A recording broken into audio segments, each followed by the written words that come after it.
Oi, gente, tudo bem aí do Instagram, né? Estamos aqui para mais uma gravação, para mais um momento, né? Então, bom dia, boa tarde, boa noite, para o Instagram, boa tarde. Hoje nós temos o prazer de receber aqui o Dr. Arthur, né? Que vai estar com a gente na próxima hora, falando um pouquinho, né, sobre a questão da ansiedade, da depressão, dos desafios com os nossos adolescentes, com as nossas crianças e também com os adultos aí, né, que faz parte desse nosso contexto. Então, o doutor Arthur vai se apresentar e aí nós iniciamos o nosso bate-papo. Fique à vontade, Arthur. Muito bem, pessoal. Bem, meu nome é Arthur Tolentino, eu sou médico formado pela UFBA, Universidade Federal da Bahia. Atualmente estou terminando a minha residência em psiquiatria aqui pela Unicamp, em Campinas, e eu faço atendimentos clínicos aqui na cidade também, atuando com adultos, crianças, adolescentes, e vai ser um prazer hoje esse bate-papo aqui com vocês, para a gente falar um pouquinho sobre saúde mental, um tema muito importante e relevante. É sempre um prazer. Sim, isso é muito bom, né? Então, o doutor Arthur faz parte, né, da rede de profissional que está sempre junto com nós do CDEPS, né? Então, tem o doutor Arthur, a doutora Viviane, a doutora Jennifer, doutor Lucas, né? Enfim, doutor Gabriel, doutor Igor, todos aí, né, fazem parte desse grupo. E eu sempre que eu preciso, sempre que eu tenho alguma dúvida, eu estou sempre solicitando o auxílio deles, eles estão sempre, né, aí disponível e pronto para nos auxiliar. Não só, né, com as nossas dúvidas, mas também com as dúvidas dos nossos pacientes, né, dos nossos assistidos. Então, assim, doutor Arthur, posso te chamar de Arthur, né? Fique à vontade, por favor, por favor. Então, o que eu, assim, né, gostaria de iniciar falando, né, é sobre o desafio que nós estamos enfrentando hoje dentro do consultório, principalmente, né, com as crianças e os adolescentes, que aí, no caso nosso, né, é o nosso público, mas que vem acontecendo nesse contexto pós-pandemia, né? Então, o Uhum. quanto nós temos enfrentado de níveis, né, assim, das crianças numa desorganização com a ansiedade, e aí com sintomas da depressão. Então, gostaria de discutir um pouquinho com você sobre isso, né? Falar um pouco sobre esse pós aí, né? Sobre esses desafios que a gente, né, tem observado. Então, a gente entende que vem surgindo outras formas, né? Outros transtornos aí que têm sido discutido, né? E aí a gente vem criando, né, várias dificuldades, né? Você vem visualizando nesse processo. Como é que é para você isso? Perfeito, perfeito. Bem, acho que é sempre um tema de especial relevância, né, Regina, falar um pouquinho sobre isso, porque a gente sabe o quanto de sofrimento e de impacto na vida de crianças e adolescentes podem causar transtornos mentais que muitas vezes são bastante frequentes, bastante prevalentes aí na população, como transtornos ansiosos, transtornos depressivos, gerando às vezes consequências graves e que colocam muitas vezes isso, né? Põe em risco a vida, né? A gente sabe sobre a situação como ela está, tá certo? E eu acho que você mencionou um ponto importante, que já é um ponto inicial de tópico assim, que é o impacto da pandemia na saúde mental dessa população em específico, né? Então a gente sabe que existem diversos estudos apontando o quanto que, por diversos motivos, a pandemia trouxe de aumento nessa frequência de transtornos depressivos, transtornos ansiosos, dos diversos tipos, associado ao fato das crianças terem que ficar em um período maior de reclusão, menos contato social, ambientes com um nível maior de tensão, com um nível maior de incerteza sobre o futuro. Impactou bastante. A gente vê isso no consultório, a gente vê isso na prática, como, por exemplo, a quantidade de transtornos aumentou em crianças que provavelmente talvez não desenvolvessem esses transtornos, e nos que já tinham algum tipo de dificuldade, algum tipo de desafio, o quanto que isso intensificou os sintomas desses pacientes. Então, o impacto foi realmente muito significativo. E a gente observa, né, que as crianças elas foram deixando de ser crianças, né? Eu vejo hoje, assim, as crianças parecendo mini adultos, né? É extremamente fora daquilo, daquele padrão que seria o ideal para uma criança, né? Que é descobrindo, que é sendo criativa, que é vivenciando descobertas, né? Então, essa questão da pós-pandemia, né? Então, a gente fala, né, nas vivências da pandemia, eu sei que hoje já faz, né, aí já alguns anos que isso aconteceu, mas a gente tem vivenciado, né, os reflexos de tudo isso agora, né? Então, a gente tem crianças com dificuldades no contexto escolar, porque vivenciou dificuldades, né? Passou pelo início de alfabetização no processo da pandemia. Então, ficamos aí com uma janela.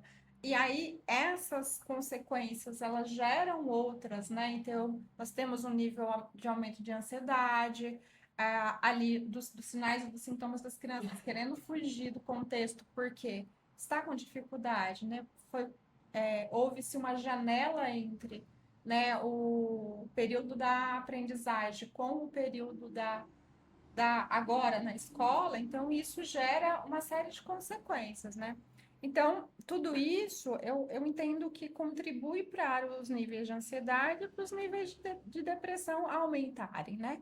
O que preocupa, né, nós, e acho que nós profissionais da área da psicologia, da saúde mental, e acho que para vocês também, né, isso preocupa, é o quanto isso tem aumentado, né? O quanto isso tem trazido consequências.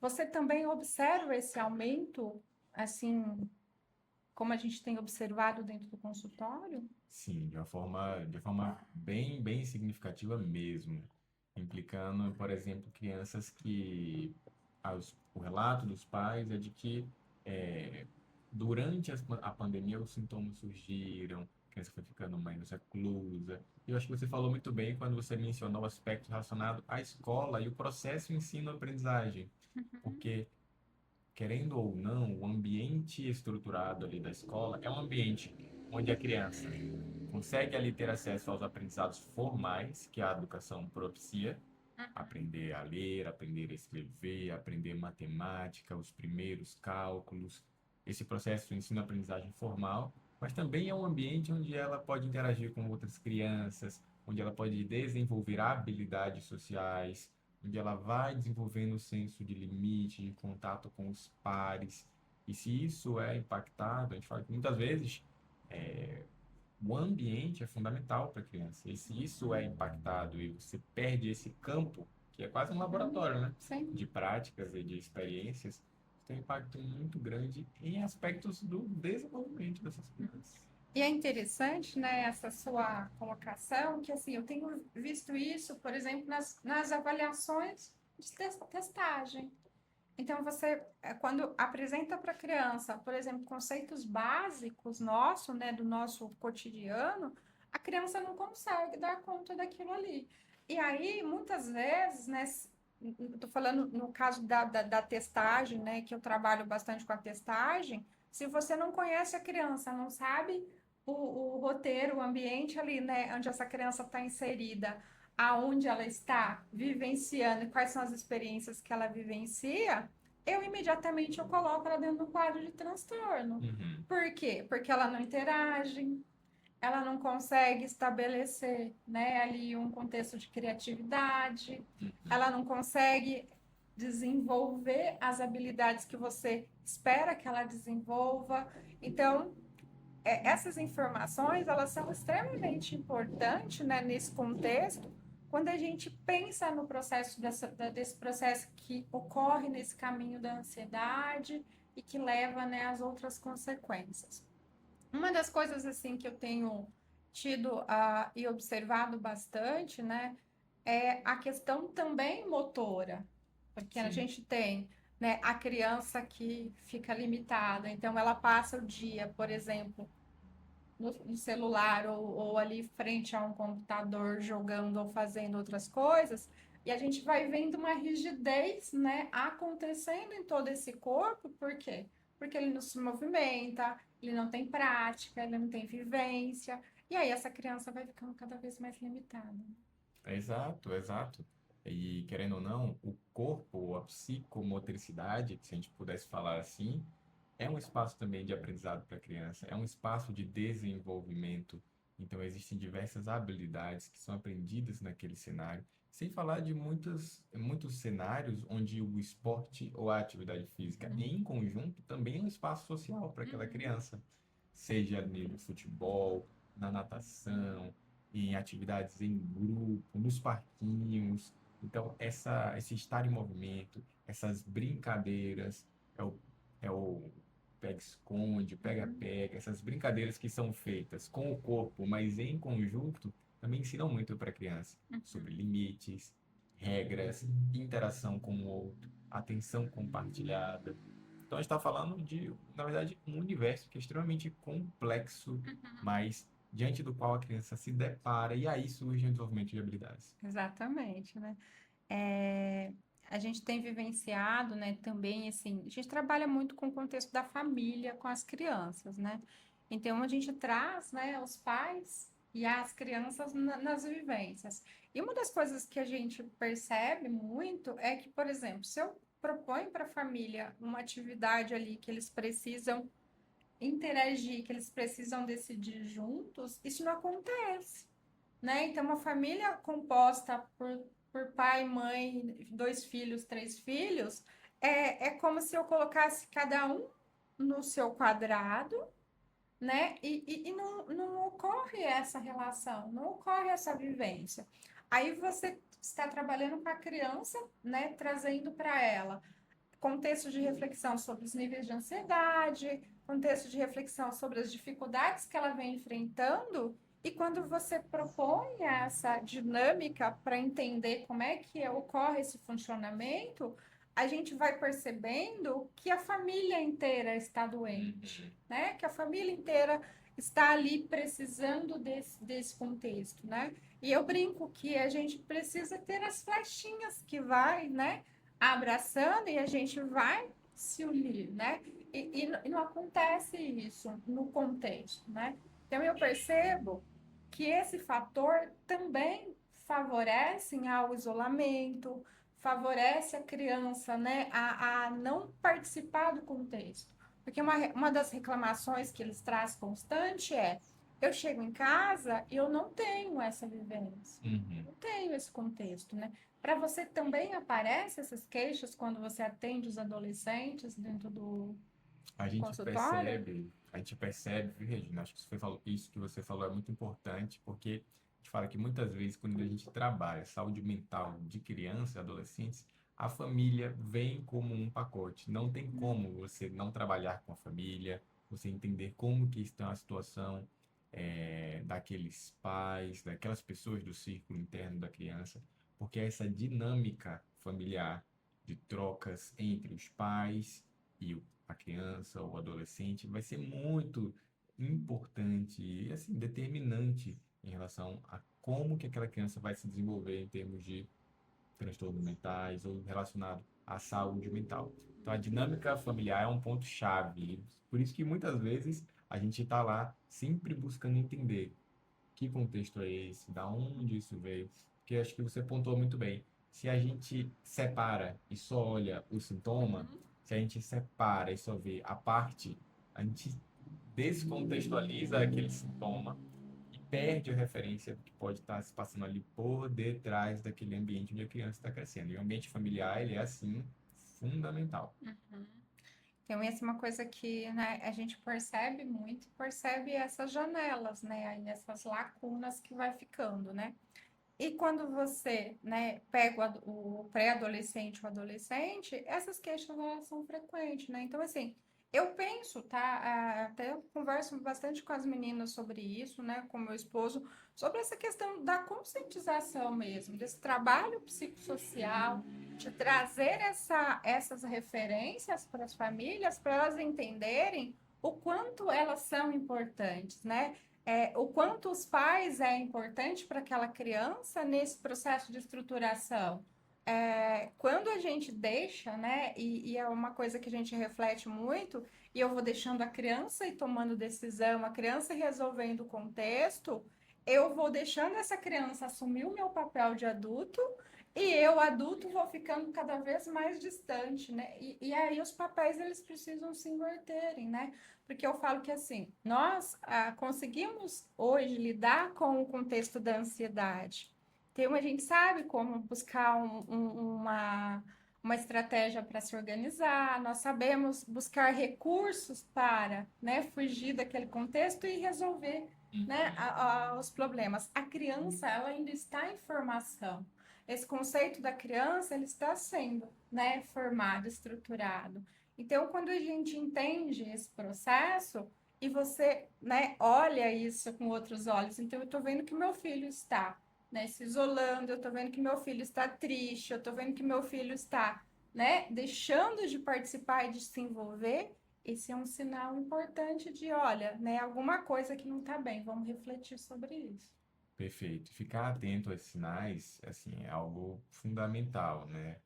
E geralmente baseados assim nessa quebra, né? A Uhum, criança ela vinha de tal jeito, ela tem determinado funcionamento basal. Quem sabe as pessoas e as crianças também, os adolescentes também têm personalidades. Então cada uhum, um funciona de um jeito, cada um tem o seu jeito de ser. Então existem diversos fatores de personalidade que são da pessoa, mas quando você percebe que a coisa está arrumando para um outro sentido, que a coisa caminhou para algo que está muito fora do que seria o esperado, ou o que você está acostumado àquela pessoa. Isso pode ser um sinal assim, de que uhum, algo esteja se passando ali. Daí a importância tão grande de os pais ou esses cuidadores saberem e conhecerem os uhum. seus filhos e adolescentes.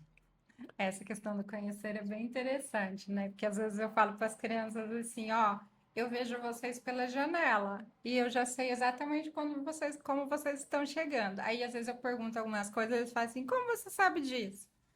Aí eu falo, ah, bom, eu tenho os meus meios de informação, Pois mas é. eu conheço, né? Então eu sei que uma criança como aquela semana não foi bem, né? Então, hoje, por exemplo, no atendimento, a criança chegou feliz da vida assim para mim: vamos lá, tia?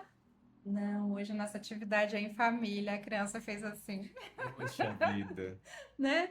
Mas assim, no contexto, depois eu falei para ele, falei, você se frustrou naquela Aham. hora, mas era preciso, né? Então, Sim, é lógico, eu não tinha combinado com ele que a sessão seria com a família, mas era importante, foi claro. importante, né, aquele momento.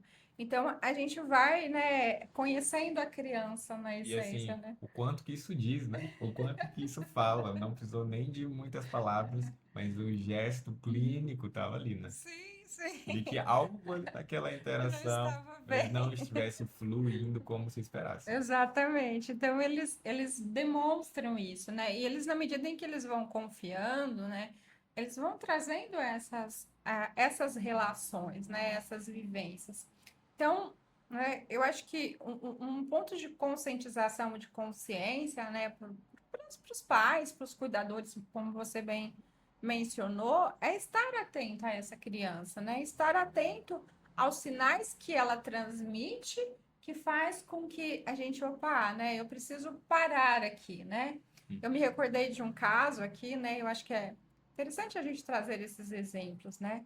Que veio algumas queixas da criança na escola, né? Então a professora reportou algumas queixas para a mãe e a mãe trouxe a consequência da escola para dentro de casa. Então, essa criança foi gerando outros sinais, os níveis de ansiedade foram aumentando.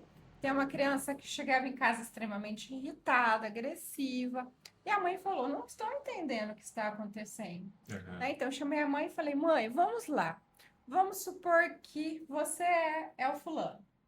Então, você chegou em casa da escola depois de um dia inteiro longe dos pais, né? Longe de você, longe do seu esposo. E você imediatamente, a criança entrou dentro de casa, você vai cobrar a postura dela lá da escola, né? Uhum. Então, assim, a ação dela da escola aconteceu às 8 horas da manhã. Eu estou recebendo essa criança às 18 horas, Uhum. no final do dia. Sim. E aí, a hora que ela chega em casa, que ela quer o acalento dos pais, que ela quer o carinho dos pais, ela já vai entrar no espaço levando a bronca, né? Ele sendo chamada a atenção por aquilo que aconteceu às 8 horas da manhã e que a Uhum. gente não sabe por qual foi o motivo. Eu falei, então transferir essa Uhum. punição ou essa ação dele lá da escola para dentro de casa não é o caminho, Uhum. né? Então, o caminho é você sentar com seu filho e tentar entender o que está acontecendo, tentar Pois é. entender ali o que ocorreu naquele momento que fez com que ele gerasse né, aquele sinal, aquele sintoma. E isso é um indício de que essa criança está ansiosa, essa Uhum. criança está ficando, né, ali sem saber como lidar com aqueles conflitos. Pois é, perfeito. E ainda sobre esse aspecto parental, que é assim, fundamental, né? A gente sabe o quanto que essas orientações são importantes. É, e quanto que esse cuidado com os pais também é importante na nossa Uhum, prática, na nossa clínica, né? Um dos artigos que o nosso grupo de pesquisa publicou, faço parte do grupo de pesquisa em psiquiatria infantil, uhum, foi avaliando os sintomas e transtornos mentais que ocorrem em pais de crianças, por exemplo, com transtorno do espectro autista. E você vê que esses níveis de sintomas, eles são bem maiores, eles são bastante elevados em uhum, comparação com outras populações. Então, isso acaba sendo um fator de quê? Quando a gente negligencia esses sintomas de um transtorno que pode acontecer até mesmo nos pais, isso pode impactar no cuidado, uhum. nessa capacidade de ouvir, nessa capacidade de compreender. É fundamental, porque, digamos assim, quando a gente cuida do cuidador, Aham. a gente também está cuidando do nosso paciente, né? Exatamente. Então, esse olhar e essa atenção ao cuidador é fenomenal, assim, Uhum. ajuda muito. E tem um aspecto que eu achei legal também do que você falou, que é essa ideia de tentar compreender a criança, entender o que vem se passando. E existe um limite, ou digamos assim, um equilíbrio fino, né?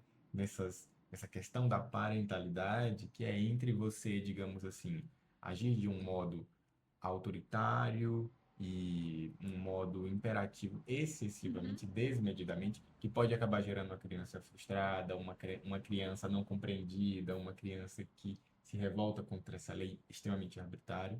E um outro oposto seria, digamos assim, uma parentalidade leniente, né? Uhum. Uma Sim. parentalidade que também não cobra, que também não exige, que também não demanda daquela criança. Tem um equilíbrio fino, né? Sim, né? Entre essas É, posturas.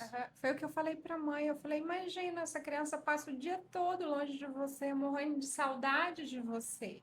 Aí ele entrou dentro de casa, você começa, fulano, por que que você fez isso? Fulano, por que dessa ação? Fulano, por que disso?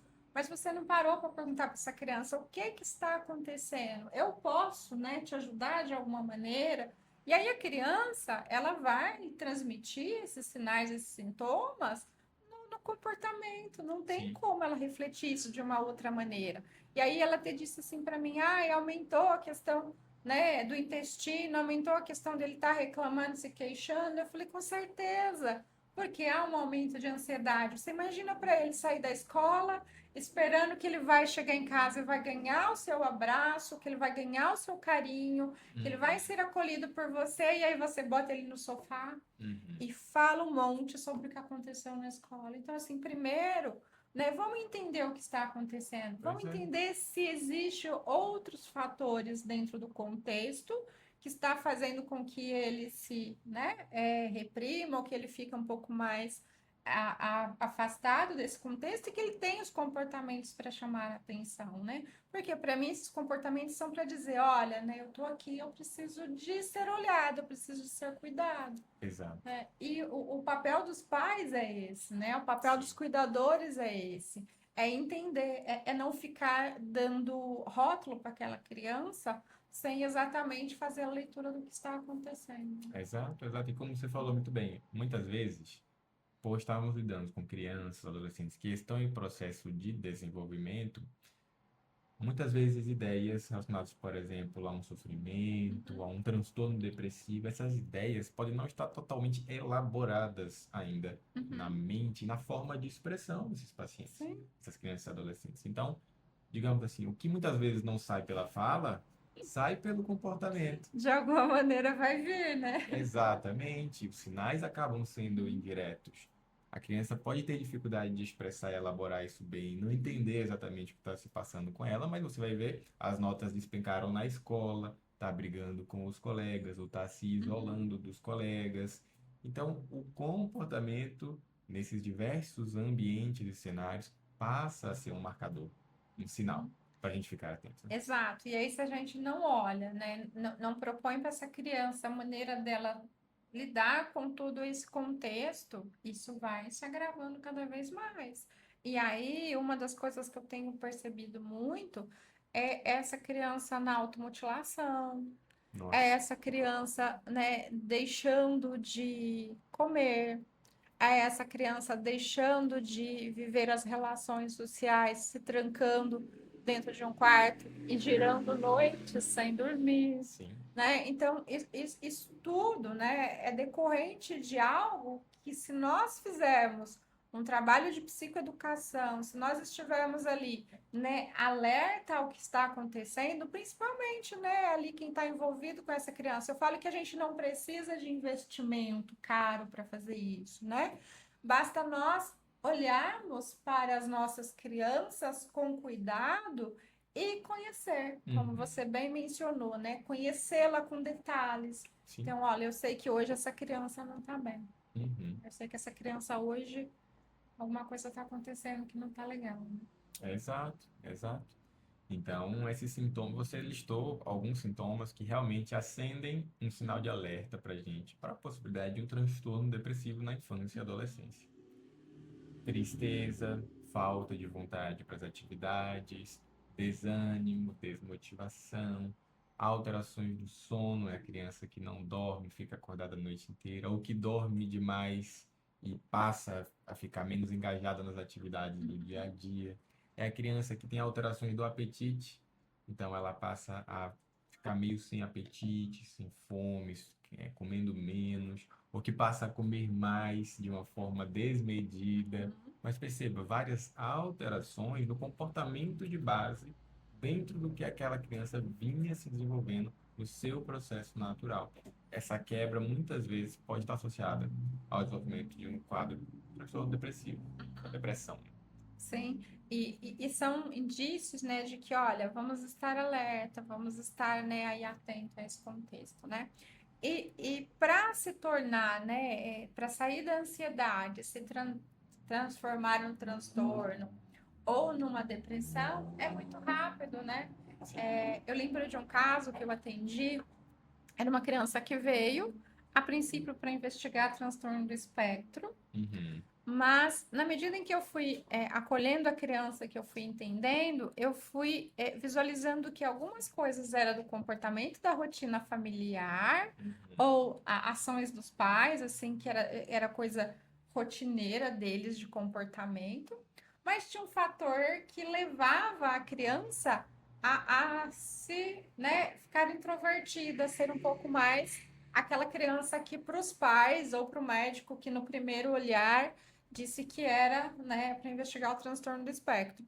E aí a gente foi avançando no processo e nós entendemos que era uma depressão aham. pelo nascimento do irmão que chegou, que era o Nossa. irmãozinho lindo, todo bonitinho, o irmãozinho engraçadinho, e ele foi ficando, foi perdendo a Aham. graça para ele, né? Então ele foi se isolando cada vez mais, e ele foi realmente assim, quando você olhava para ele dentro das respostas dele nos primeiros momentos, era criança dentro do transtorno do espectro, aquela criança Uhum. extremamente introvertida, que não tinha contato visual, que não tinha ali o básico das Sim. relações. E num determinado dia, em uma sessão, ele trouxe, ele falou do Aham. irmão, e aí ele colocou tudo aquilo para fora, e nesse dia ele chorou muito. E Sim. aí eu chamei meus pais e falei: olha, nas escalas não mostram indícios do Aham. transtorno. Né? Dentro do que foi observado, não aparece, mas tem aqui, né, uma depressão infantil aqui que Uhum. está acentuada. Então, vamos buscar ajuda para tratar esse contexto. E a criança hoje é outra criança. Nossa Senhora. Então, assim, né, lógico, né, com base em tudo que eles foram trazendo e as respostas que as escalas foram oferecendo, a criança não se enquadrou naquilo que ele queria. Pois é. Mas se eu tivesse ido só na queixa Um recorte, trazida, né? né, e não tivesse atenta ao que estava acontecendo, eu poderia ter, né, trazido essa criança para um quadro de um transtorno e deixar a depressão ali, a ansiedade, né, sem ser tratada, que era o fator que estava ali, né, sendo muito aparente e o que estava deixando essa criança ser Poxa, limitada, né? eu achei assim, foi um relato perfeito, viu, Regina? Yasmin, tem um pouquinho de água aqui, por favor? Foi um relato perfeito, muito bom e muito valioso para mostrar para gente qual é a importância da psicopatologia, não é? Uhum. Para a gente não achar que diante de um recorte superficial, somente focado em sintomas ou somente focado em características, isso não desviar a gente para um diagnóstico que não seria bem aquilo, né? Sim, Ou seja, se a gente não entende o que está por detrás daqueles sintomas, daquelas características, daqueles comportamentos, a gente pode se perder e encaminhar para um diagnóstico totalmente diferente, né? uhum. Então, isso mostrou essa capacidade, digamos assim, quanto que a compreensão e o entendimento mais profundo, digamos assim, do que está por detrás da ponta do iceberg, Sim, quanto que sim. isso mostra para a gente, quanto que tem valor diagnóstico. Achei um relato Porque exemplar, assim. mostra pra gente, né, que muitas vezes os sintomas, né, ele vem porque assim, não tem como a criança se expressar ou lidar com aquilo se ela não tem meio, Uhum, né, se ela ainda não encontrou formas de lidar com aquilo. Como eu disse lá no início, essa criança ela está em estruturação, ela está em formação. Então, se a gente, né, nós profissionais, não tem um pouco desse olhar, desse cuidado, você vai direto. Bom, tá aqui, tá apresentando isso e isso, uhum, então a criança se enquadra, né? sim, Então a gente vai vendo que muitas ações, ela também está relacionada à dinâmica, aham, ela também está relacionada ao aprendido, né? sim. Às vivências E aprendidas. eu vou lhe falar assim, isso que você está falando eu acho tão importante que muitas vezes a gente pega, por exemplo, avaliações neuropsicológicas mesmo, feitas, se o processo não for bem feito, se o processo não for feito com cuidado, com esse detalhamento que você mencionou, muitas vezes é uma informação que pode, digamos assim, gerar mais desvio do que ajudar no caminho de um diagnóstico, né? E Sim. eu acho que isso mostra a importância desse detalhamento e desse cuidado no Uhum. processo de uma boa avaliação neuropsicológica. Acho que dentro da avaliação, né, a gente visualiza, né, recebe às vezes avaliação feita em 3, 4 sessões. Não é assim, né? Eu acho que você tem que conhecer, tem que entender essa criança, tem que conhecer a dinâmica, tem que vivenciar algumas experiências com ela para poder se permitir fazer ali, né, um olhar. Eu falo que assim, gente, para nós profissionais, colocar uma criança dentro de um diagnóstico ou de uma hipótese diagnóstica, né? Porque aí é vocês quem nos auxilia lá, né, por detrás dos bastidores nesse processo, mas colocar uma criança dentro de um diagnóstico ou de uma hipótese diagnóstica é muito difícil, porque são diagnósticos que essa criança vai carregar para a vida, Pois é. né? Eu digo que, de uma certa forma, rótulos que vai pesar para ela para o resto da vida. Então, assim, para nós avaliadores também, essa é uma responsabilidade muito grande, né? E Uhum. vocês, médicos, vocês acabam pegando aquilo que a gente descreve para vocês, Sim, aquilo que a gente, né, passa para vocês de informação, né? exato. E por isso que é importante, né? A janela que a gente tem, às vezes, de discutir o caso, né? De Sim. falar sobre aquele contexto, porque às vezes para nós também tem uma perspectiva, e quando a gente conversa com vocês, né, a gente se abre para outra. Então, Uhum. é esse processo, né, de construção que faz com que as nossas crianças, né, sejam tratadas de forma adequada, né, seja entendida ali o que está acontecendo para que ela fique bem, né, para que ela fique ali organizadinha e consiga vencer os desafios dela, Exato. né? Porque etapas virão, né? Exato, exato. E acho que você mencionou uma coisa legal também, que é nesse processo mesmo do próprio diagnóstico, o quanto é importante você ter acesso ao máximo de fontes de informação Uhum. possíveis para aquilo que você está coletando, né? Então, falar com a família, falar com, em primeiro lugar, a criança, não é? O adolescente, não esquecer que ele está ali Conhecê-lo, também, né? né? Conhecê-lo bem, falar com ele, interagir de acordo com entender o mundo dele, né? Vamos dizer Uhum. assim. todas as características que costumam muitas vezes ser peculiares. Cada pessoa é de um jeito e tem o seu universo. Então, entrar no universo daquele paciente, entender o universo da família, que já é um plano acima, entender toda essa estrutura, entender como é aquele paciente, criança, adolescente na escola, ambiente escolar, é muitas vezes muito rico do ponto de vista diagnóstico. Então você vai coletando essas múltiplas informações para aquelas crianças que são atendidas com muitos profissionais, né, com equipe multidisciplinar, ouvir a opinião do fonoaudiólogo, do psicólogo, da avaliação neuropsicológica, do psiquiatra que estiver acompanhando. Isso tudo forma uma rede que torna o processo diagnóstico muito mais rico, né? Uhum. Muito mais refinado. Sim, e às vezes o tratamento é simples, né? Não é algo que vai levar ali uma eternidade, mas são intervenções que são necessárias, né? Que se faz ali importante para aquela criança naquele momento, né? Então, Arthur, para a gente, né, ir amarrando a nossa conversa, vamos falar um pouquinho sobre os sinais e os sintomas que as crianças geralmente, os adolescentes geralmente têm trazido. Eu sei que a gente já citou alguns, mas tem muitos outros que também são, né, sinais que nós precisamos estar atentos, né? E como que os pais podem, né, buscar ajuda, né? Como que nós podemos aí, de uma certa maneira, ser essa rede de apoio, né? Perfeito, perfeito. Eu acho que quando a gente fala sobre esses transtornos mentais mais comuns no período da infância, adolescência, sintomas depressivos, sintomas ansiosos, então a gente vai fazer todo esse processo de avaliação e entender que, por exemplo, quando a gente fala sobre o transtorno depressivo, a depressão, ela é essencialmente, de uma forma nuclear, assim, um transtorno do humor, certo? Uhum. Então, a vivência central é uma alteração no humor, nos afetos, essa experiência da tristeza, essa experiência da redução dos níveis de interesse e atividade, essa redução global do humor que acaba aí caracterizando de uma forma mais específica aquilo que seria o transtorno depressivo, Uhum. certo?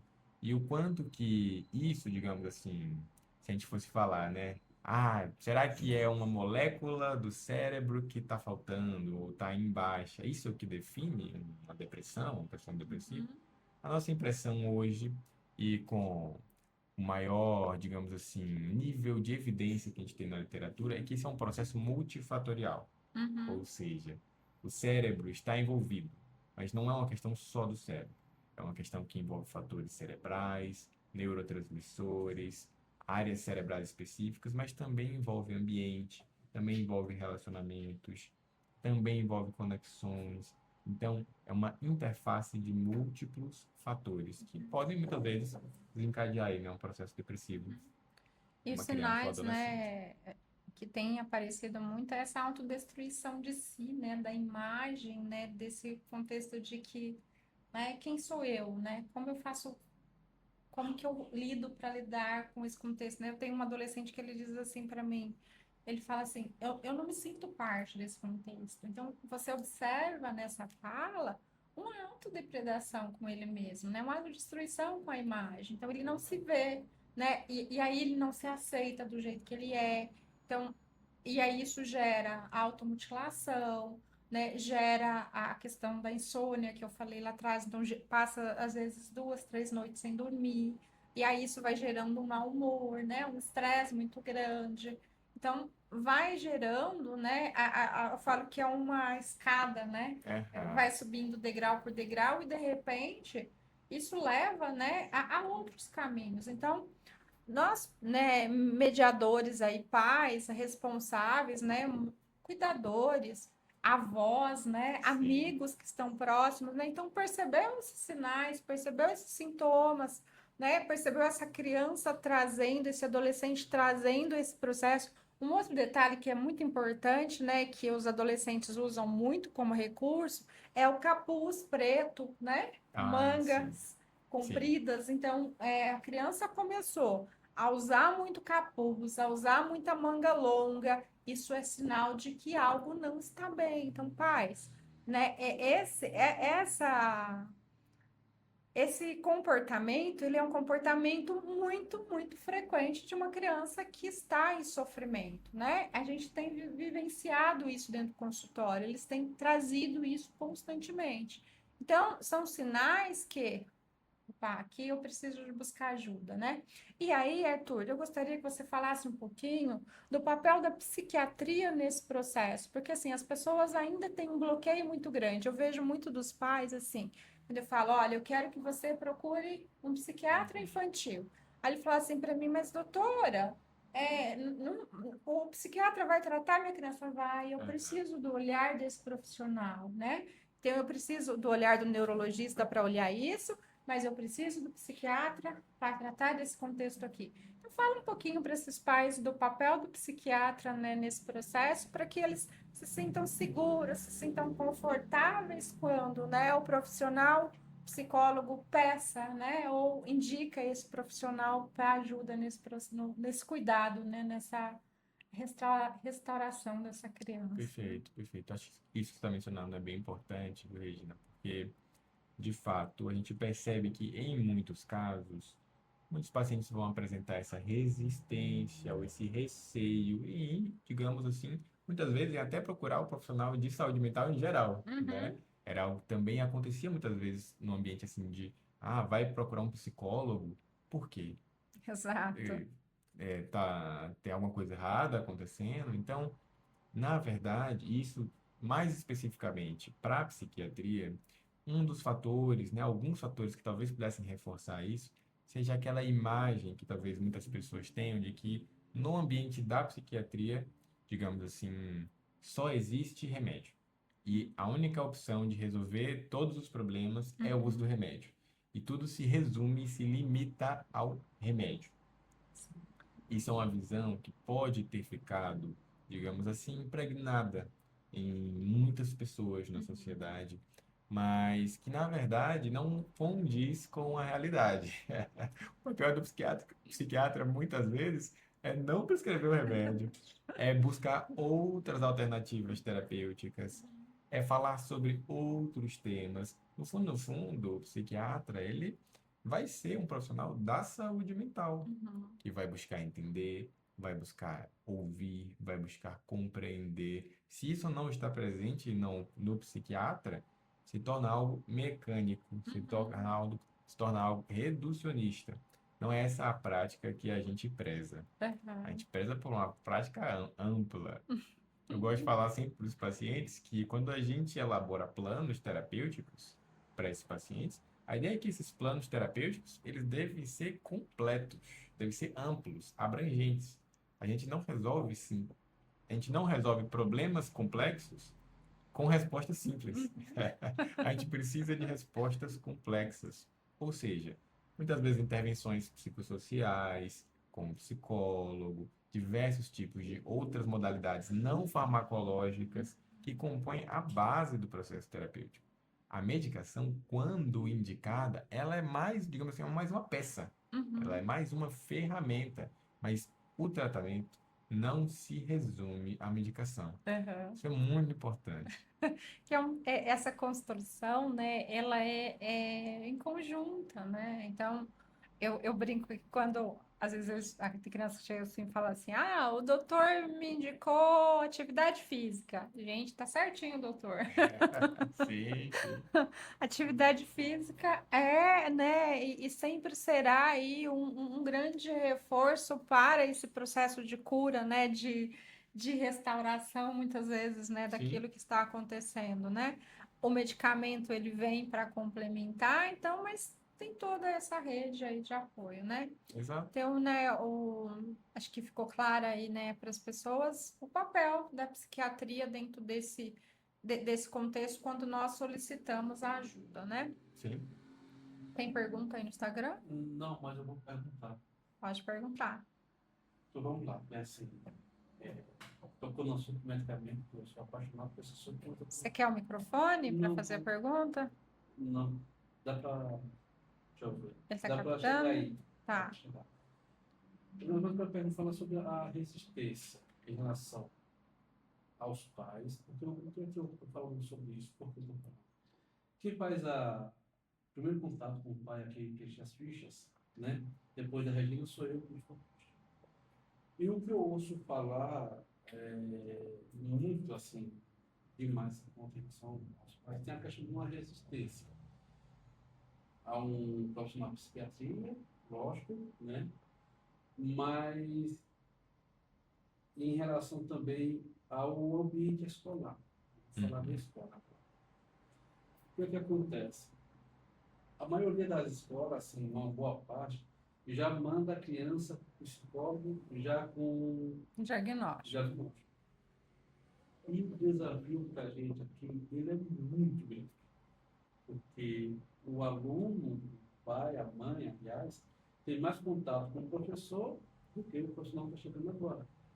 E o professor falou, às vezes é martelo batido ali.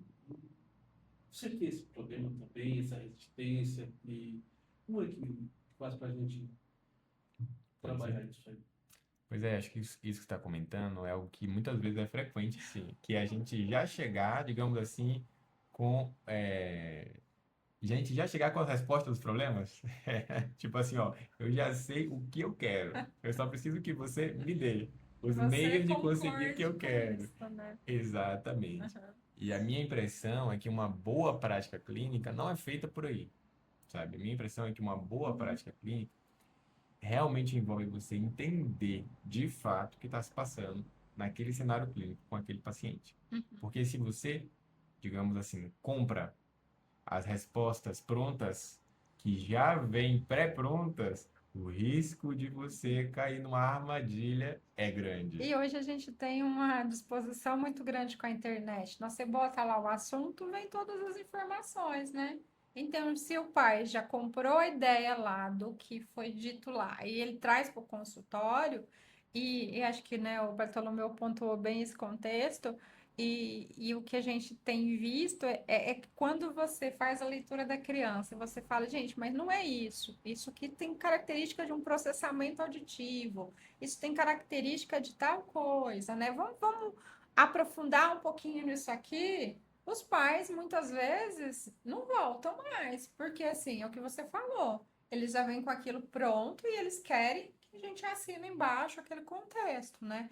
E muitas vezes não é o que a gente vai Pois é, fazer ali pois naquele é. processo, né? E como você comentou, muitas vezes a escola já vem também com as suas respostas prontas, né? Uhum. Mas por muitas vezes lidar com demandas que é aquela criança está dando trabalho, aquela criança está sendo disruptiva no ambiente, ela está mobilizando. Ok, mas o que vem se passando nesse cenário? A informação da escola é fundamental, Uhum. mas digamos assim, é uma das informações. A gente não pode, digamos assim, botar à venda, né? E só Exatamente, enxergar aquilo. né? Então, Eu acho que aí calha aquele exemplo que eu dei da criança, né? Que a escola reporta de uma coisa, chega em exato, casa, a mãe compra o que foi reportado e a exato. criança é quem sofre todo o contexto. Pode perguntar. Eu pergunto, e o oposto agora? O oposto é o seguinte: o pai, ou geralmente acontece isso muito com a mãe, ela chega aqui assim, meu filho tem característica de autismo, acho que ele tem autismo, acho que tem isso, tem um TDAH, tem isso. E se der o contrário, o bicho pega. Ah, sim. Principalmente em relação ao opositor, O né? opositor, exatamente. Ontem eu até falei para a Regina assim, que tem falar assim, que nós, profissionais, nós que temos assim, que trabalhamos na área, nós estamos pecando muito e errando muito na questão de informação. A gente tem que começar a informar. Eu até falei para ela assim, vamos pegar na área da psicologia, os psicólogos gostam muito de mostrar, não, o que é TDAH, o que é TOD, o que é isso, o que é isso, o que é isso. Fala muito o que é isso, muito o que é isso. Mas eu não vejo o que não é. Uhum. O que não é isso. E como é que a gente vai trabalhar esse povo assim, nessa questão de, olha, mas tem autismo, mas tem isso. Nós já chegamos a receber pessoas aqui que falam assim, meu filho passou por 3 psiquiatras, passou por um neuropediatra, passou por 3 psicólogos. Nenhum fechou autismo. Eu tenho certeza que meu filho tem autismo. Uhum. Nenhum fechou. E eu falei assim para a mulher, deixa eu te fazer uma pergunta. E por que você trouxe seu filho aqui? Não, porque meu filho tem, vocês vão fazer o relatório para fechar o autismo. Eu falei assim, mas por que você acha que a gente vai fazer isso? Se você já passou por 3 profissionais disso, eu falei assim, você não tem ideia de quantos anos de ensino tem isso aí, de estudos? Aí comecei a fazer conta com ela, assim, falei assim, sair desse tanto de pessoas que você falou, nós estamos falando aí mais de 50, 100 anos de estudos. Mas se você viu aqui achando que nós vamos dar, eu, sei lá, rude, né? Eu falei assim, subindo aqui à esquerda, 300 metros, tem uma universidade chamada UNIP.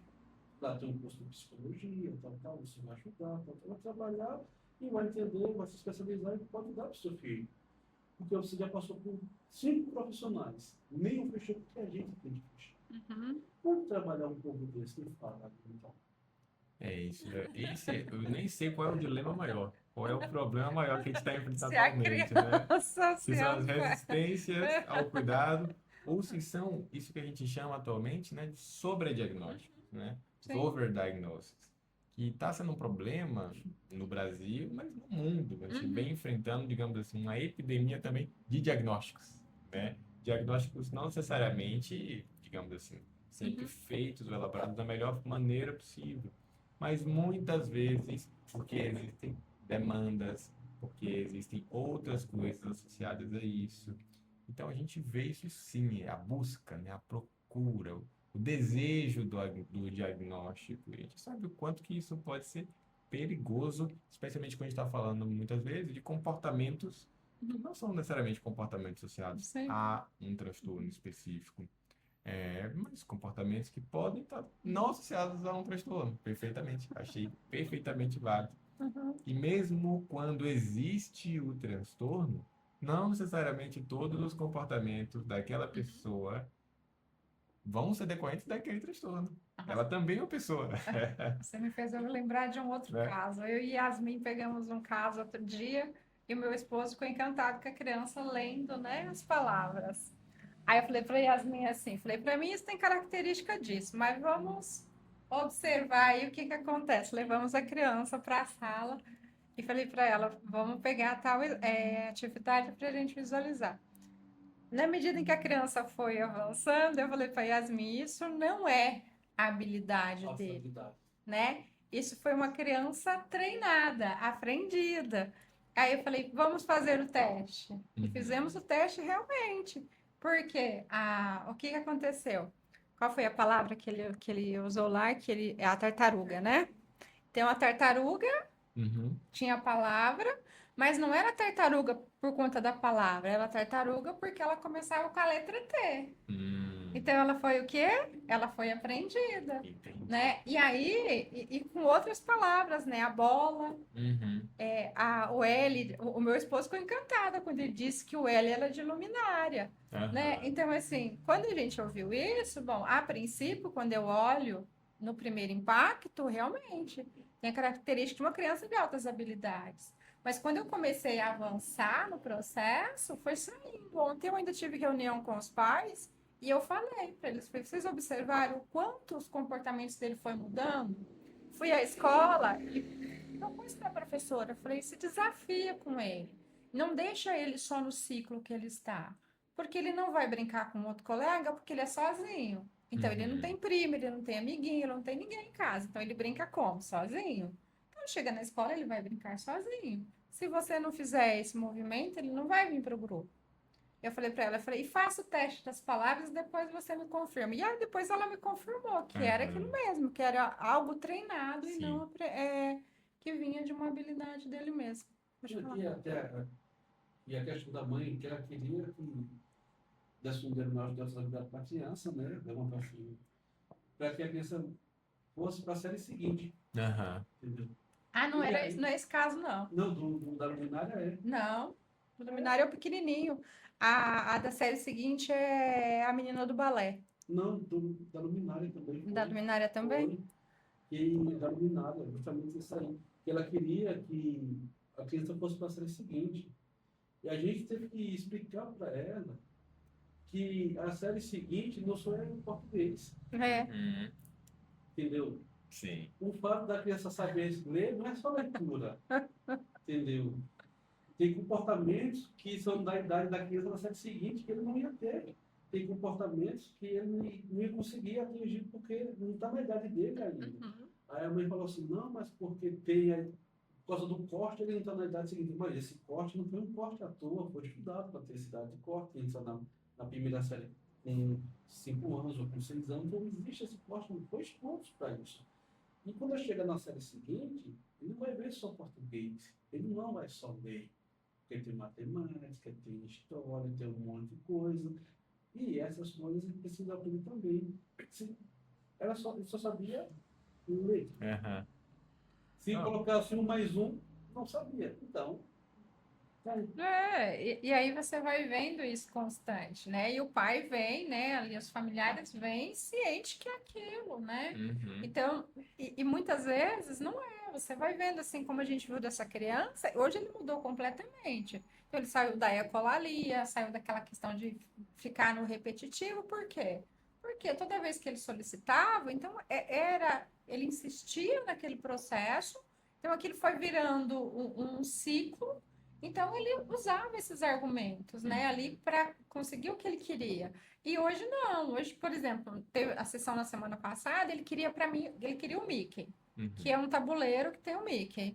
Eu disse para ele que o tabuleiro do Mickey não estava programado. Eu dei a resposta para ele. E aí ele continuou, o Mickey. Sabe o que que eu fiz? Fiz de conta que ele não estava falando nada comigo. Continuei lá mexendo com o que eu estava mexendo. Aí ele veio e se envolveu comigo, esqueceu o Mickey. E ela falou assim: ah, eu vi ele pedindo o Mickey. Eu falei, sim, Uhum. ele pediu, mas a minha resposta para ele foi que o Mickey não estava programado. E eu segui. Então, assim, eu não reforcei ele que eu não ia pegar o Mickey, mas eu fui buscar outra estratégia. E aí os pais, nessa semana na reunião, eles falaram, olha, tem sido bem funcional. Então, a gente não está respondendo aquilo para ele várias vezes e ele está conseguindo ir lá e buscar ou propor uma outra alternativa, Uhum. né? Então, estamos descobrindo que ele precisa ir ao parque, que ele precisa correr, que ele precisa explorar, que ele precisa fazer amigos lá fora, que ele precisa vivenciar outras experiências, sem ser o ciclo ali só do alfabeto, das letrinhas, né? Pois é. Então, a gente vai, né, ao caminho, né? Acho que vivenciando isso constantemente, e já vem com o diagnóstico aí praticamente pronto e a gente tendo que Tendo que. lidar com isso, Pois é. né? Buscar Pois é. estratégia para mostrar o outro lado, né? Para mostrar que às vezes eu pergunto assim, gente, o que um diagnóstico ou um transtorno vai resolver ou vai mudar na vida dessa criança? Uhum. Ela vai continuar sendo a criança que precisa de cuidado, ela vai Perfeito. continuar sendo a criança que precisa de carinho, que precisa de ajuda, que precisa Ótimo. ser compreendida. Porque o diagnóstico, ele não vai resolver nada, Aham. né? Ele Eu, não vai curar essa criança. você me lembrou de um caso agora que eu achei super interessante também, nisso que, debatendo um pouco isso que você falou e que você comentou sobre a questão do diagnóstico, que era uma mãe de um paciente que passou por uma avaliação para transtorno do espectro autista e que no final dessa avaliação esse diagnóstico não se mostrou Uhum. provável, provavelmente não era um caso de TEA, mas ela falou, e agora? O que eu faço? Exato. Agora que ele não tem o diagnóstico de transtorno do espectro autista, o que eu faço?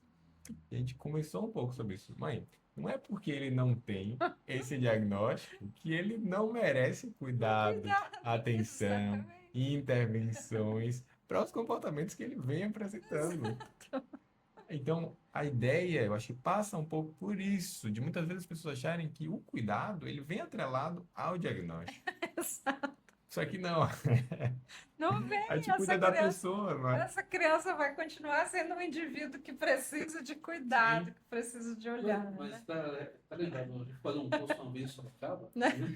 Essa experiência foi boa. Lá um monte de gente lá, que Acho que tinha umas 50 pessoas na sala, né? a Regina estava aqui e falando sobre Crianças crianças especiais. especiais, né? Sim. Aí eu falei assim, eu tenho um filho especial. Aí eu olhei para a mulher assim, para a professora, e falei assim, você não entendeu? Seu filho não é especial, não? Ela quase que me bateu. Menina, essa mulher virou. O que é isso? Falou um monte de pra mim, toda criança é especial. Agora aquela que tem uma dificuldade, é especial. Minha esposa é especial. Sim, Essa sim. nomenclatura aí, Mas, não é porque não tem o diagnóstico agora. Não tem uma botão da minha filha, porque não é autista. Pois é. Fica abandonado. Mas você vê que muitas vezes se prende, né, a esse suporte, né? Eu não sei qual é a sensação, né? Eu falo que às vezes eu fico me perguntando, né? Eu falo, a gente quer os nossos filhos, né, sendo os nossos filhos, e aí de repente eu quero colocar essa criança dentro de um transtorno, né? Então você já parou para pensar como é que é esse transtorno? O peso que isso vai trazer? O meu esposo tem uma teoria que eu, às vezes, eu paro e eu fico pensando na teoria dele, que é daqui a alguns anos, com essa questão da quantidade de diagnóstico que vem se acontecendo, que vem se ocorrendo, e como será isso futuramente? Como será essa sociedade, trabalho, né, resolução das coisas? Como será isso? Com a quantidade de diagnóstico que vem transcorrendo, né? Então, são perguntas, eu falo que o problema do psicólogo, né, é que a gente pensa muito. Então, Aham. você pega uma demanda lá e você fica, nossa, pensando em diversas possibilidades, mas que eu acho que a sociedade em si também deveria fazer reflexões sobre esse contexto, né? Perfeito. Eu estou avaliando uma criança que ela veio para mim, ela foi diagnosticada com 2 anos. Ela está fazendo agora, ela fez 7 anos, então ela está fazendo avaliação neuropsicológica, porque o médico solicitou. A Uhum. criança me respondeu o VISC com uma facilidade imensa. A criança, as escalas, não está classificando. E daí eu falei assim, falei para ele outro dia, eu falei, como é que eu vou lidar com esse caso que tem um diagnóstico de 2 anos de idade e hoje as escalas nenhuma está validando Pois esse é. contexto. E ele já está lá com o diagnóstico, com aquela carga ali, né? Sim, sim. Aquele rótulo que foi destinado para ele em algum momento. Eu acho que isso é uma coisa importante, porque no final das contas, sobre isso que você comentou, eu achei bem interessante também. Eu acho que é uma atitude que faz a gente valorizar, não o diagnóstico, Uhum. digamos assim, mas a pessoa, O o indivíduo, né? indivíduo que está por detrás daquilo, né? Pra gente não esquecer que ele também é especial, né? Como você mencionou. Mas acho que sobre isso que você comentou, muitas vezes é importante a gente reavaliar também, até mesmo esses diagnósticos que a gente, digamos assim, acha que estão cristalizados ou definidos. Uhum. Tem muitos estudos, isso é uma questão, digamos assim, do ponto de vista científico, que também é pesquisado, né? Mas tem muitos estudos que mostram a evolução de algumas crianças, não todas, mas um percentual delas, por exemplo, ao longo de processo do neurodesenvolvimento, ao, que receberam critérios, fecharam critérios diagnósticos em determinado momento, após um certo período de segmento, podem não fechar mais critérios. Por Uhum. exemplo, para transtorno do espectro autista. Isso é um fenômeno que pode acontecer, é reportado em algumas revistas científicas de grande impacto. Então, mas o que é interessante, mais interessante talvez, é o que isso muda na cabeça dos pais, Os né? pais, né? Então, não precisa mais, Né? né, sabe? Eu não vou fazer mais nada Não vou pelo fazer meu mais filho. nada. É, Essa exatamente. criança vai deixar de existir. Mas por Sim. isso que eu achei importante nessa sua fala aí, que eu não sabia disso, desse estudo, que é a questão, se o poblador tem um estudo falando assim, que fez com 2 anos, né, e pode ligar na frente ele não ser, por outro lado, a comunidade autista, né, de pais, essas coisas, eles lutam no Congresso para que uma vez que você deu o diagnóstico, fique todo ano levando para avaliar, para saber. Mas se isso acontece, por exemplo, aí a minha teoria é muito simples, muito simples. Uma vez, né, se autista é para sempre. Não quer mais que fique avaliando, assim, quer que dê uma vez só, logo e o resto da vida vai ser.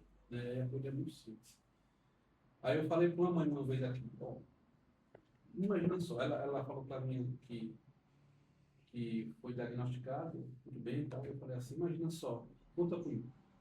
Na sua empresa, na empresa que você trabalha, você foi diagnosticada com autismo, certo? Certo.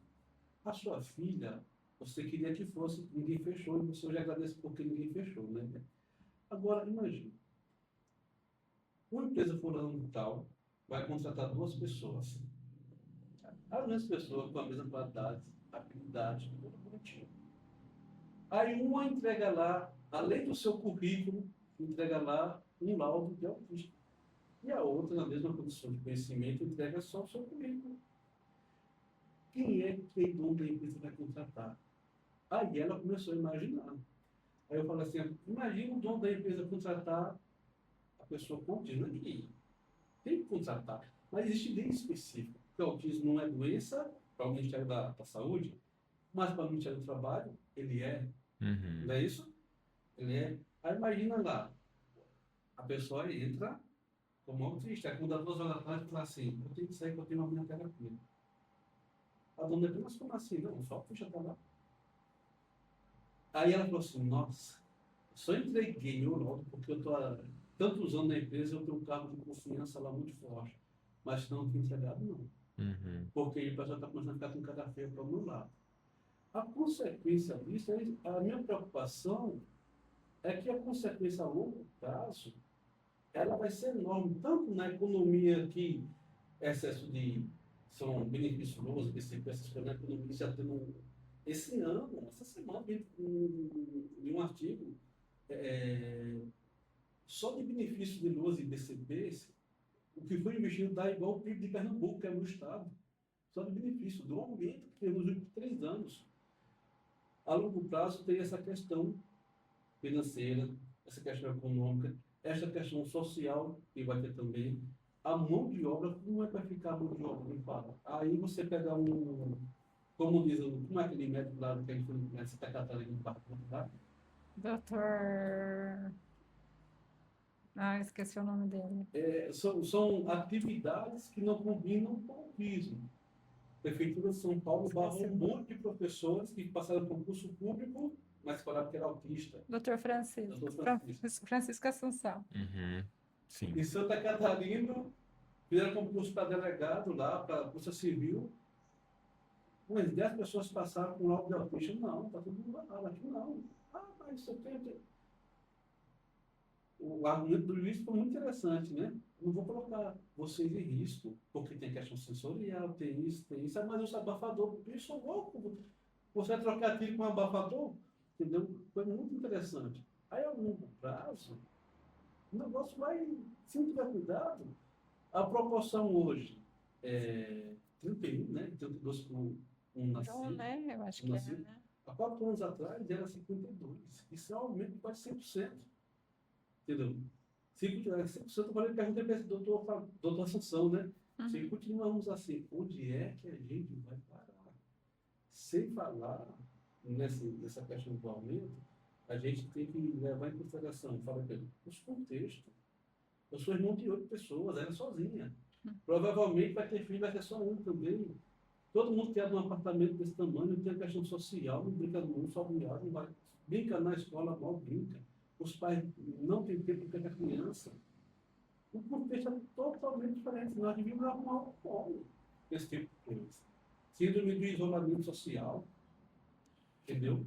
Mas é. Às vezes surgiram outros transtornos aí, né? Conhecendo isso. Mas é porque o que acontece? Não tem condições. O meu contexto onde eu nasci, onde você nasceu, entendeu? Onde você nasceu, para o contexto de hoje, passamos por uma pandemia, né? Há 3, 4 anos atrás, todo mundo dentro de casa, ninguém conhece ninguém não. As crianças até hoje estão se organizando na alfabetização. E vou fazer a mesma pergunta para você, então. Onde é que a gente vai parar? Pois é, né? Pois é. Minha impressão, isso que você comentou, né? Tem vários elementos interessantes, assim, e eu acho que vão ser debates para a sociedade, né? E mostram, digamos assim, o quanto que esses diagnósticos muitas vezes fazem essa mediação entre o indivíduo e benefícios, e entre o indivíduo e direitos, entre o indivíduo e recursos. Ele faz essa mediação entre diversas intervenções que atualmente na sociedade isso pode ficar, digamos assim, atrelado de modo excessivo ao diagnóstico, não é? Exato. Então, talvez, como você comentou, a gente buscar outras formas de atrelar esses direitos, esses serviços, essas estruturas, essas intervenções, pensando na pessoa, pensando no indivíduo e as suas necessidades, demandas Sim. como indivíduo. E não esquecer, né, que são pessoas, né, são seres que têm as suas limitações, que têm as suas dificuldades, assim como eu tenho, assim como você tem, né, assim como o outro tem. E a gente pode, né, assim, trazer, né, pensar em estratégia, né, não pensar só no diagnóstico, né, não pensar só no nome ali do transtorno, mas pensar, sim, nesse ser, né? E eu acho que talvez seja possível esse equilíbrio, né? Em uma situação onde a gente não negligencie o diagnóstico e não Mas fale, também, não existe né? diagnóstico, não é esse o ponto. Não, Uhum, isso é um extremo que é um extremo ruim também. uhum. E uma situação em que o diagnóstico não seja absolutamente a única forma da A gente única compreender as forma, exato, pessoas. né?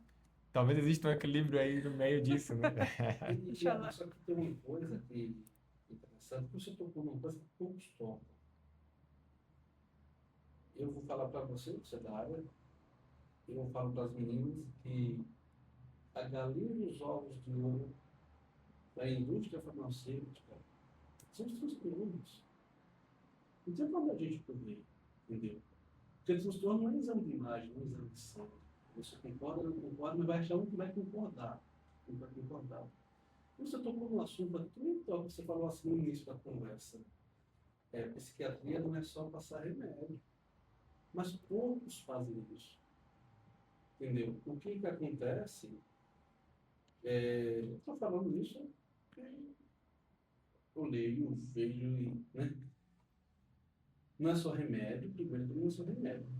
E geralmente é remédio, tá? Segunda coisa, terapias. Nós conhecemos, temos histórias fortes, ridículas, de profissionais que pagam jantar para pai de paciente para dar transtorno, para dar um laudo e falar assim, vamos fazer tal terapia. A terapia que custa 15, 20 mil reais por mês, não se preocupe não, que no nosso espaço já tem um advogado que vai entrar com ação contra o seu plano de saúde. Aí junta a vontade de comer com a fome, aí o negócio vai. A primeira parte minha foi em relação de baixo para cima, do pai, da mãe, essa. E a segunda parte minha é de cima para baixo, de alguns profissionais, que a voz é muito mais alta. Entendeu? A gente vê congresso de autismo, assim, daí fora, 10, 15 mil pessoas, preços absurdos, mas o congresso do cara que fala assim, olha, gente, existe outra alternativa. Não vai ninguém. Está entendendo?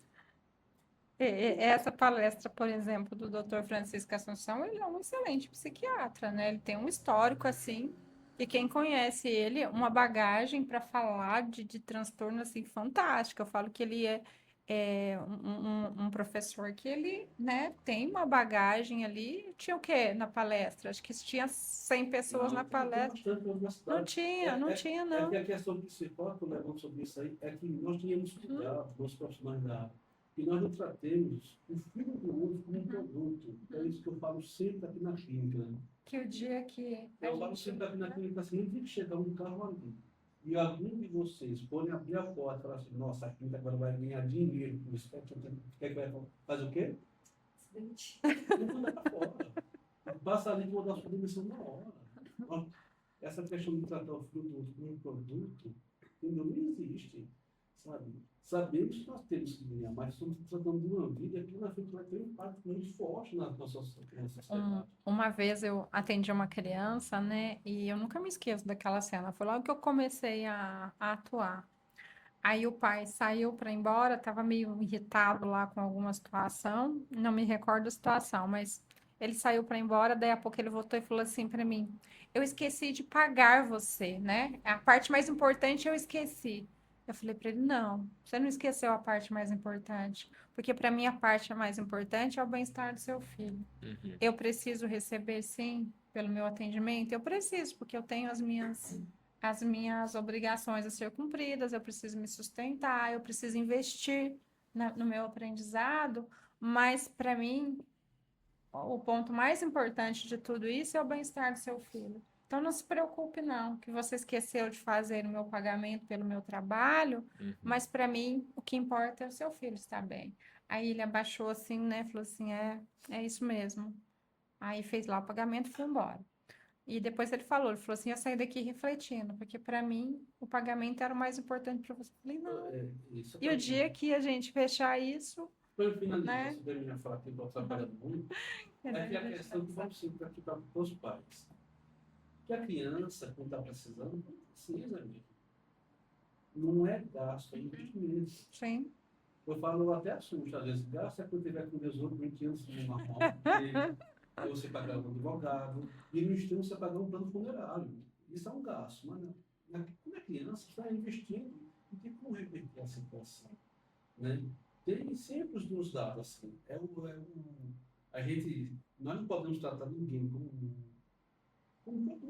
do outro lado também, nós precisamos pagar nossas contas, nossas tudo é necessário, olhando de estudo, gasto, até hoje todo mundo estuda, né?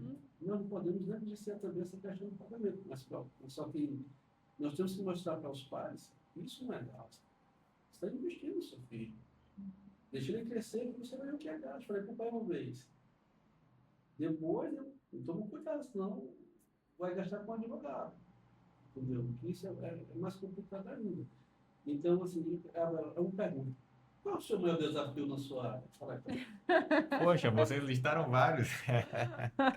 Mas eu acho que isso que vocês estão comentando é muito interessante, porque põe até, digamos assim, como que essas discussões chegam na gente, que, digamos assim, somos profissionais que estamos ali na ponta, né, da assistência, do cuidado desses pacientes. Mostra como esse debate é um debate que gera pressões, que gera, digamos assim, forças, né, e que a gente tem que lidar no dia a dia, não é? Da família Exatamente. que quer o diagnóstico, da família que não quer o diagnóstico. Isso chega até a gente, são coisas com as quais a gente tem que lidar. E eu acho que isso que você comentou entra uma outra dimensão da nossa prática que a gente não pode nunca deixar de lado, né? Que, digamos assim, a gente tem um aspecto técnico daquilo que a gente faz, que é todo o nosso investimento em conhecimento e aprendizado, informação. Isso é um aspecto importante, mas a gente também tem um aspecto ético da Sim. nossa prática, né? Em quais valores estão fundamentadas nossas ações, nossas atividades, a nossa prática clínica. E isso entra muito em jogo. Eu diria que entra ali a base da coisa. Uhum. Essa é a dimensão, digamos, a técnica é o que a gente faz, a ética é por que a gente faz, né? Exatamente. E o juramento, né? Porque quando a gente se forma, a gente tem um juramento, né, em relação a isso, né?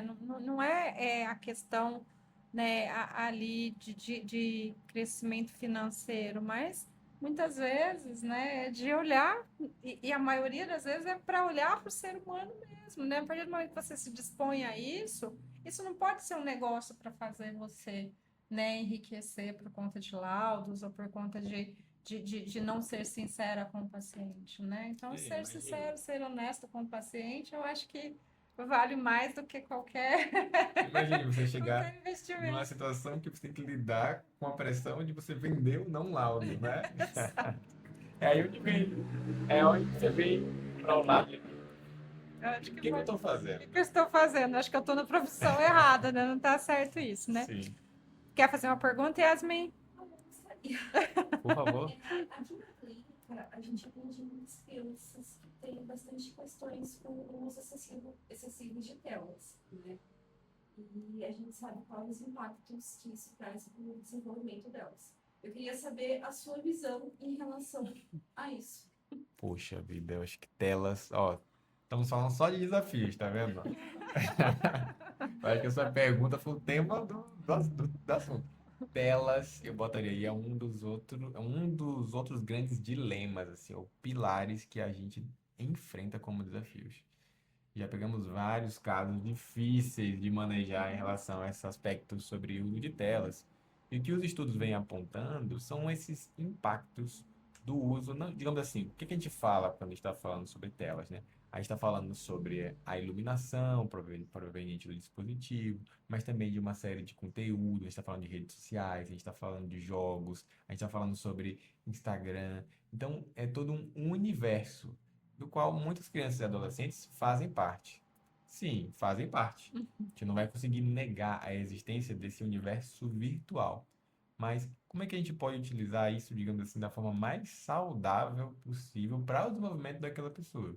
Que você vai ver relacionado ao uso de telas, internet, redes sociais, vai acabar sendo um fator de risco descrito aí por muitos estudos para diversos transtornos relacionados à saúde mental.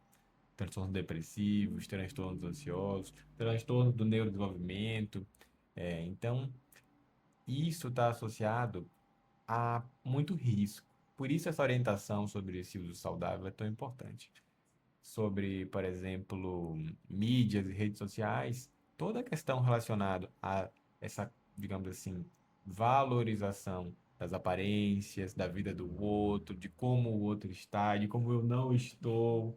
Poxa vida, isso impacta a gente, digamos assim, né? Que estamos em um outro, que estamos já passamos por alguns processos na vida. Imagine um adolescente que está Que começando ainda não ali a sua vida vivenciou social, nada disso. onde a influência dos pares é o que é de mais importante para ele na vida. Exato. Então, muitas vezes isso pode agravar ou intensificar experiências de isolamento, de eu não tenho nada, nada funciona. Isso pode ter um impacto bem A significativo. autoestima mexe muito, né? E assim, né? Os conteúdos, né?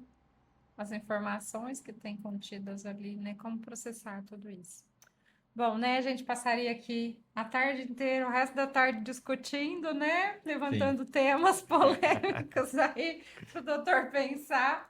Mas a gente precisa encerrar, né? E, Arthur, eu quero, né, em nome da clínica, né, em nome do Bartolomeu, da Yasmin, das outras meninas nossas colaboradoras, né, em nome de todos envolvidos, agradecer imensamente o seu carinho, né, a sua atenção por estar aqui com a gente no sábado à tarde, compartilhando desse seu tempo, né, de informações tão importantes que eu sei que vai agregar, né, que vai trazer aí reflexões para as pessoas. E, né, deixar aberto para você o convite para voltar e estar aqui com a gente quando quiser, né? Vai ser sempre muito bem-vindo.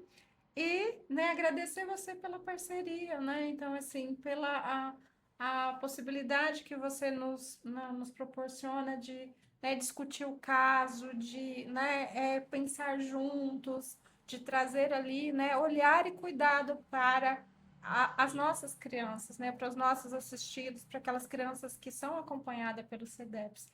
E uma das coisas que a gente preza muito é esse cuidado individual de cada um, né? É o ser, é o indivíduo dentro da sua particularidade, dentro do seu jeito, dentro das suas dificuldades, né? Mas sendo ele, né, a criança com quem a gente trabalha, tá bom? Muito obrigada, viu? Pois é, só agradecer a vocês, agradecer o convite.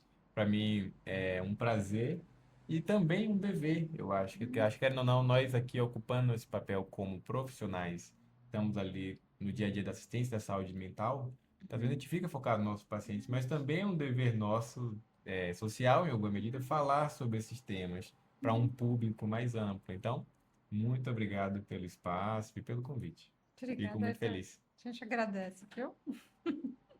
Obrigadão, tá? Um Deus abraço. abençoe, viu? Muito obrigado.